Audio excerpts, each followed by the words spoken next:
It's time for a design workshop. That's where you send me images of your space that you're having trouble with, and then I show you what I would do if it were my space. And this week we're going to be looking at a kitchen. I feel like I know at least 3 people with a kitchen that looks very similar to this. She said that the previous homeowner's style was a little bit more rustic and hers is not.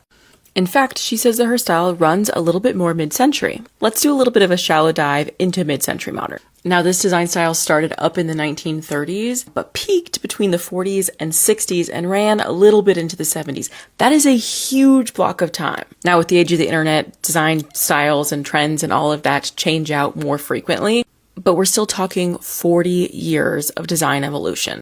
I tend to associate mid-century modern a lot with Frank Lloyd Wright, especially because I went to architecture school and he was just such a figure of that era. The architectural characteristics of mid-century modern design are so exciting to me. It was all about the simplification of shapes and form, lots of organic forms, but very sleek and minimal spaces. Something that's really common is seeing ceiling beams like this being incredibly continuous through the interior spaces and out into an outdoor overhang. They wanted you to feel like you were outside when you were in your home. You'll notice big picture windows with as minimal interruptions as you can get because they wanted it to feel like you were inside. They wanted to frame that vision of the outdoors. Heavy emphasis on bringing the outdoors in with natural materials, natural colors, and then obviously here again, the physical breach of that curtain wall with the beams. Now remember, this is just a shallow dive. I could go so much deeper.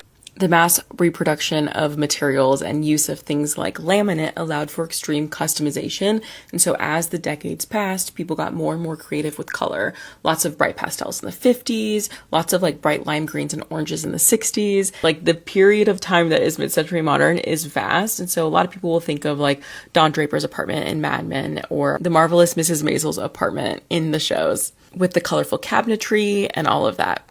But personally, when I think of mid-century modern spaces that I really love, I think of spaces like this with the beams and the wood, with lots of windows, with tile countertops and tile sinks. And one of my favorite things are window backsplashes. I think they are so cool and we totally need to bring them back. Okay, but how do we turn this kitchen space into a space that has more clean lines, more wood tones, and reflects this look that is a little bit more mid-century?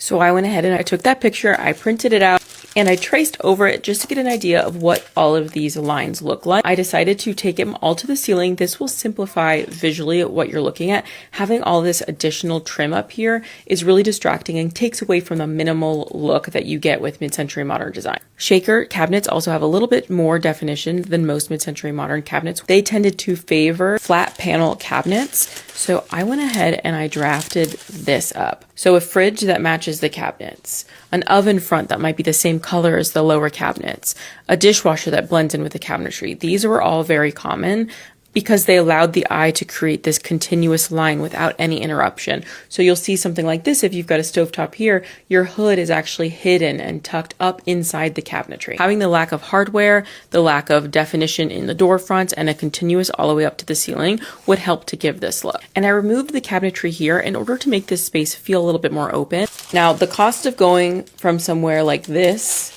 to something like this is intimidating, especially because it feels like a full gut. But something to consider when doing a kitchen renovation, to limit costs, keeping all of your appliances in the same spot will definitely help. And I actually think she could keep her same base cabinet with panel-ready appliances when she's ready. But in the meantime, it could just be a matter of replacing all of the lower cabinet doors with flat panel doors and painting the base of it all to match. You could do this in phases in such a way that it's not too overwhelming. If you keep the island and you keep the base cabinets, that'll definitely help with cost. Doing a built-in fridge cabinet and a fridge that's counter depth so it's not bumping out as much will also help give you a really streamlined look. For the upper cabinets, I would definitely remove the cabinet over here. Mid-century modern also had a lot of open shelving, so I included some shelves over here. I think you could definitely fit a second shelf over here. She showed me this ribbon style tile as being a tile that she really loves, but she's not sure if it works with the space. And I actually do really love this style for a mid-century space. But since greens were so popular, I think you can get a really similar look with a green stacked ribbon style tile. And I think that would look really good, not only on the backsplash, but also on that large wall. I made this mood board to kind of capture the vibe of the green tiles with all of the wood accents. I think this looks really nice, but I love this fun backsplash here, so I wanted to play around with it a little bit more. Something like this could be really fun, and it brings in some like mustard yellows that have like a little hint of green here, so it still ties in with other green accents that might be in this space or walls painted in other spaces, because hers is an open floor plan. But if you're keeping the existing cabinets, it would be easier to paint them rather than completely refinish them. This way you can keep and paint your existing cabinets and then just get new upper cabinets. That way everything's in phases, and it makes it just a little bit more affordable than it would be to do like a complete kitchen gut. This one is my personal favorite with the green at the top. I love doing these design workshops, so if you have a space that you want to submit, go ahead and do that, and I will try to feature it in a future Design Friday. See you next week.